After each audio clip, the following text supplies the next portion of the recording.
Hello, and thank you for joining us on Conquering Chaos and Mayhem. I'm today's moderator, Brett Glover, and it's my pleasure to introduce the host of Conquering Chaos and Mayhem, Darryl Culley. Darryl, how are you today? I'm doing awesome, Brett. How are you? I'm fantastic. Glad to hear it. Now, you're going to like the guest we got lined up today, Darryl. He's an emergency response advisor, mentor, leader, former emergency preparedness manager, a police sergeant at one time, and occasionally a fire chief. Larry Brassard, welcome to Conquering Chaos and Mayhem. Good morning. Good morning. Now, all right, Larry, I know Darryl has plenty to pick your brain about, so we're just going to sit back and enjoy this conversation. Darryl, the floor is yours. Glad to have you join us. Larry, you have a reputation that precedes you. It's known across Ontario and as well as other provinces. And one of the things that you are known for, have a reputation for, is mentoring fire chiefs, new fire chiefs that have got some experience but want to move their career forward. We have a lot of new fire chiefs coming into the industry today. What drives you about the mentoring process? I think it's probably my own experience. I have a lengthy fire service career, but not once until I got the white helmet did I ever think about becoming a chief. I honestly was not focused on that part. I was having just a great time in the operations area of things, getting things done and doing things. And so turning to the chief's role was something I hadn't ever really considered until one day I got tapped on the shoulder and said, "Hey, a good friend of mine tapped me on the shoulder and said, 'Hey, I want you to come on board as, at that point, a deputy chief.'" And I was shocked, to be honest with you. And I think I was totally unprepared for it. But I think that's what drives me is that I see a lot of new chiefs coming on board within the fire services across Ontario. And the chiefdom is thrust upon them, again, without a lot of perhaps formal education or mentoring. And so it's important for me to connect with those chiefs and talk about my experiences, the scars that I have, if you will, and hopefully they can learn from it, because learning the hard way is a good way to learn, but it's painful sometimes. So we try and ease that pain by sharing some of the experiences that I have, and that's working out quite well in many cases. So, Well, what's one of the key areas that new and chiefs that are just getting into their role, their leadership role, what's one of the biggest challenges that they face today? Well, I think what my experience is that where a lot of chiefs stumble is with the communications piece. They find themselves all of a sudden in charge of an organization that consists of many different people with many different thoughts and backgrounds and so on. Fire services are becoming more and more diverse every day. And so in especially smaller departments, chiefs very quickly get immersed in the minutia, looking after all of the details that they have to look after, from budgeting to staffing to recruiting to retention to speccing trucks. There is an awful lot for a chief in a small department to do.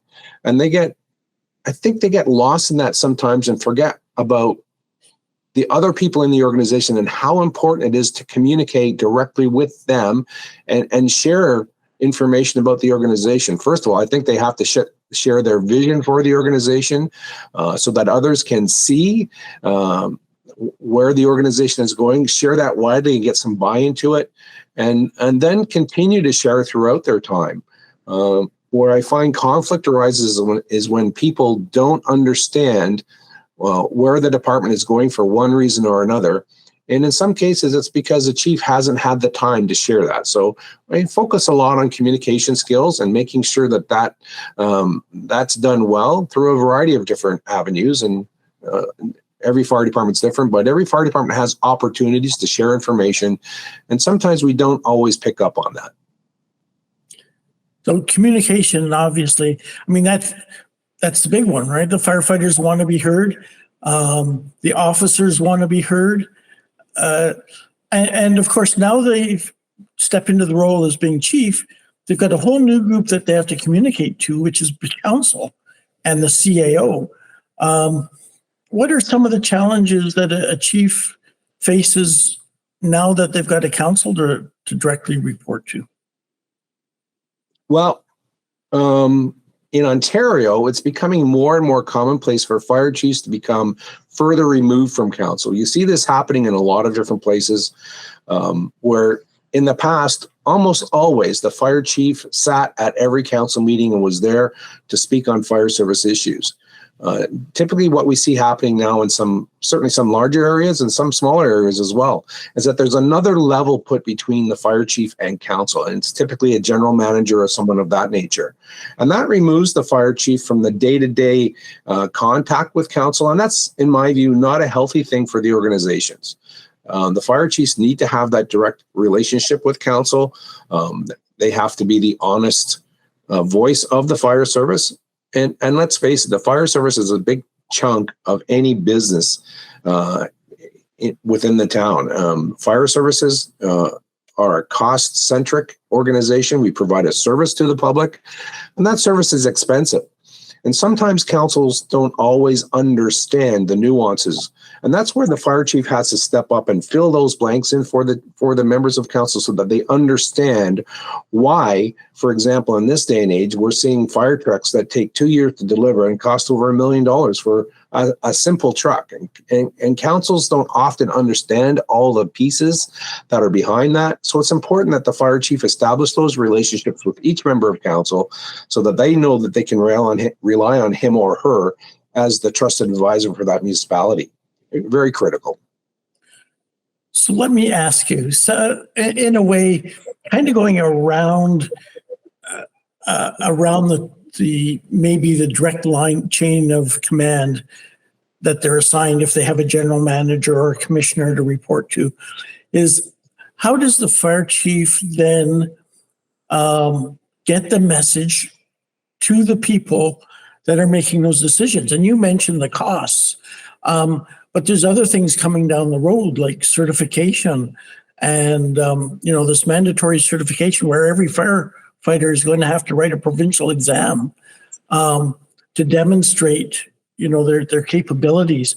How does the chief maybe ensure that his or her message gets directly to council? So I think there are two strategies that are important for every fire chief to grasp onto. The first is to be accessible to members of council. And if the fire chief isn't at every council meeting, it's important that they be at community events where council members are present. The fall fairs at this time of year are tremendous venues for getting out and meeting the public. Councils also visit those fall fairs, and it's important for fire chiefs to be there as well, to be seen and to be accessible for those casual conversations that can occur at the back step of the pumper example that's on display at a fall fair. So it's very important that the fire chief be accessible. The second thing I think they have to do is be proactive. A lot of fire chiefs will wait till something happens and then react to it and then put a report before council. I think it's critically important that the fire chief be proactive with his messaging to council and get reports and not flood council with them, but get reports to them proactively about the community emergency management program or the recruiting effort that's going on this year. Whatever the topic is, be proactive about getting that message in front of council. Even if you don't always get to be there and present an issue, perhaps the subject might be simply tabled as one of those reports that just gets accepted without being tabled. It's important to get that messaging in front of council, whether it's in person or in writing, but be proactive about that. It can't be a passive thing. Being a fire chief is a very active endeavor, and you have to be proactive about pretty much all aspects of what you're doing. So that communication, both up the chain and down the chain, is got to be the priority of every day, right? When they start the shift, and you're right in the fact that fire chiefs tend to respond to things. They respond to calls, right? So as they've gone up the ranks, when they'd be needed is when the call comes in. So it's a change from a response type of focus to exactly that proactiveness. It's true. And I'm fortunate to have had a police career as well. I spent 20 years in policing. And I tip my hat to the police because they are so proactive in all of their messaging. They seem to be out in front of every issue, and the police agencies do it extremely well. So there are lessons to be learned from our partner agencies, and the ability for police to get on top of an issue quickly is just really remarkable. And so the fire service can learn a lesson or two from watching our allied agencies in that respect. And of course, then the chiefs also have opportunities to find someone who's been there and done that, which is exactly what you're doing, right? Find that mentor that can help them walk through, as opposed to feeling like they're on their own all the time. So how do they go about finding a mentor like you, who can be their example, can give them, as you said, learn from the pains as well as the positive things that you've already been through? Yeah, I think again it turns to being personally proactive in that kind of environment where it affects your own personal life and your growth. You have to take action about that, and so I think getting out to the various fire chiefs meetings, not only in your district or your region, but beyond that, being an active member of the Ontario Association of Fire Chiefs. I'll share that I was on the board for a year there, and that was a tremendous part of my career. It allows you to establish relationships beyond the close borders. We all have great relationships with our immediate neighbors. That's natural. You have to work together. You plan mutual aid together. You respond together. So it's natural to develop those kinds of relationships at arm's length, but you have to reach beyond that and get outside your comfort zone, get into those regional meetings, those provincial-wide meetings, and get involved. I can't advocate enough for getting involved. Everybody is busy. There's no one busier than a fire chief. You can never convince me of that now that I've lived it.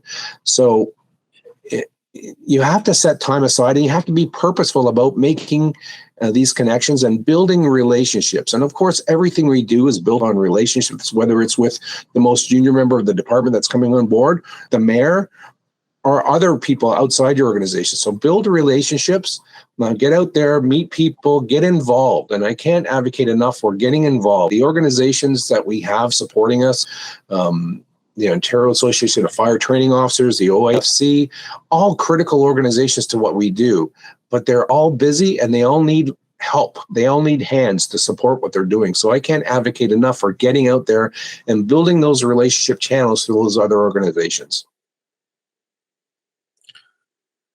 And so for someone who's looking to become a chief, they've got a focus, unlike you that was just tapped on the shoulder and said, hey, you're our guy. For someone who is career-minded and sees this as a direction they want to go, what are some of the proactive steps they can take to assist them in moving forward in their career? Well, I think the biggest one that passes a lot of people by is the opportunity to pursue higher education. Again, this has to be a purposeful thing in your life. You have to acknowledge and recognize that in today's day and age, simply going to the fire college, which is a wonderful venue, and of course it's changed, but just taking fire-centric courses is not enough anymore. Many fire chiefs are administrators of multi-million-dollar budgets. And so advancing your education through university courses is a critical part of your personal growth. And I've always believed that you have to invest in yourself first and foremost. You can expect the department to invest in you to a certain degree, but if you're not willing to invest in yourself by putting those extra hours in, by writing those university research papers, by going that extra mile, then I don't think you're going to be as successful as you possibly could be. If you look around the province, you'll see more and more fire chiefs who are graduates of university, and in some cases, we even see doctors now, fire chiefs with doctorates, and that's an amazing thing. It builds credibility, it shows a work ethic, and it can't do you any harm to pursue higher education. So I would really recommend as one course of action to think about and plan for your own improvements in that sense. And even once you become a chief, we see a lot of chiefs now being moved into positions like general managers or commissioners, CAOs, because they've been able to demonstrate their leadership with one of the larger departments within their municipality. That they're seeing those career opportunities. Yeah, it's true. I was with one department where I did have the opportunity to be an acting general manager for about 10 months. And that was a wonderful experience as well.